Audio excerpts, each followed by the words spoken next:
The high school gridiron is back in full swing, as some of you may have seen Friday night. However, Lima Senior was held out of the action because they play tonight. Arch rival Middletown is the first team on the Spartans' schedule. The Middies and Spartans have been battling since 1955, a couple of long breaks in the series, but tonight marks their 54th meeting. The Lima Senior Middletown Booster Club Trophy is on the line tonight at Chris Carter Field. Mike fell ready to battle. Opening drive, Darius Gordon, 9-yard touchdown pass to Rico Stafford. That's too easy. Spartans lead 7-0, down 14-7. Gordon to Stafford again, chucks one up to the skies, and it falls into Stafford's awaiting hands. A 73-yard bomb to tie it at 14 apiece. Middletown up 21-13. Jaden Walker hits the hole, dips right, and is heading to the end zone. 93 long yards. Nobody can touch him, let alone catch him. Finishes the night with 12 carries for 289 yards and 3 touchdowns. Lima Senior still down 2. The Spartans would take the lead on this play. Gordon finding DeMonte Lyles, and guess what? He's off to the races too. 80 yards to the house. Spartans really showcasing their speed tonight. Big plays lead the Spartans to the win. The final 53-36. Now the other football. Sydney squaring off against Bath. Sydney scoring in the first half. Second half, Sydney with another scoring chance. Adrian Miller crossed one to Emily Weisenmayer. Taken down in the box. Referee awarding the direct kick. Miller fires. Sylvia Hudson with the save.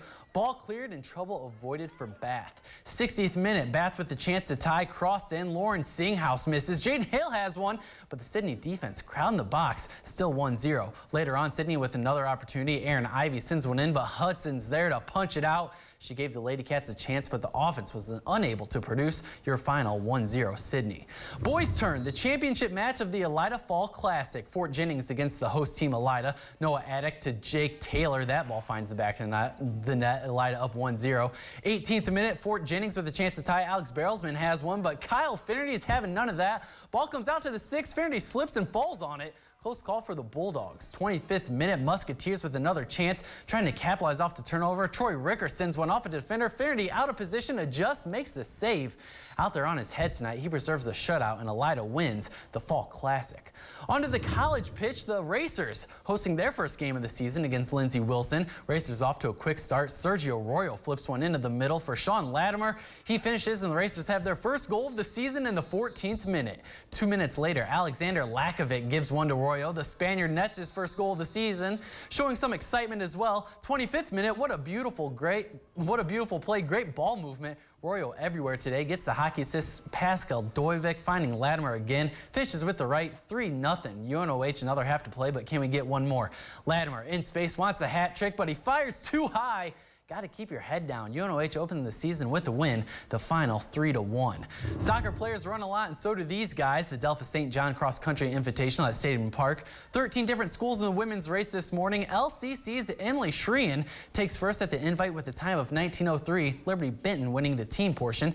To the men's side, 16 schools in this one. Brendan Seeker, the sophomore from Ottoville, coming in at 16:35. He's your individual champion, but Anna takes the team first. They had runners in 2nd, 5th, and 10th.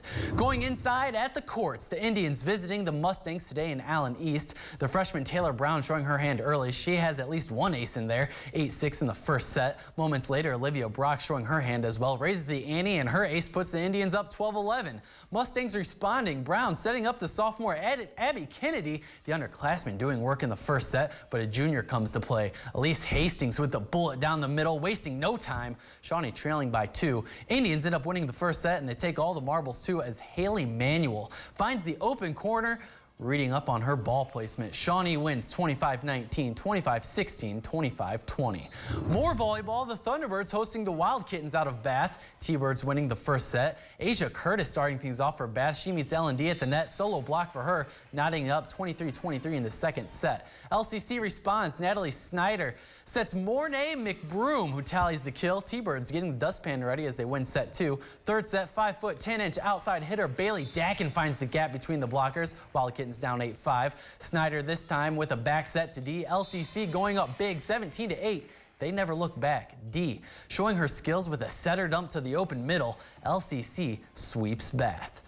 When we come back, the Browns and Bagels playing tonight in the preseason. Andy Dalton seems ready to go, and Brian Hartley makes an impressive snag. Highlights after this quick timeout. The regular season is inching closer and closer, but right now our plates are full with preseason football. The Browns and Bengals playing tonight.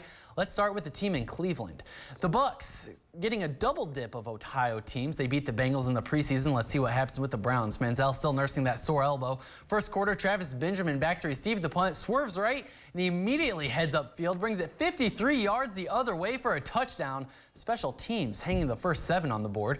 Later on, same quarter, Josh McCown rolling wide right, throws one to the old Buckeye, Brian Hartline. What a catch. Originally ruled incomplete. The Browns challenge, and the play's reverse, taps both down. After the extra point, Hartline and the boys put the Browns up 14-0. Cleveland taking care of business. They go on to win 31-7.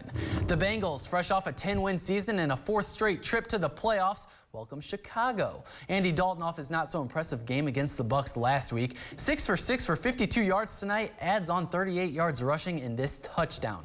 4th and goal, and on the 1, he takes the plunge. The Red Rifle gives the Bengals a quick 6-0 lead. Later in the second quarter, the Crimson Tide alum A.J. McCarron drops back and hits Marvin Jones in the middle. Takes a couple of hits, but he's in for a 31-yard touchdown and the 14-0 lead. Finally, Jeremy Hill finishing the job. Watch as he waltzes in, and he ends up hitting the whip, handing the Bears their first loss. Bengals win 21-10. All right, thank you, John. We'll be right back after the break.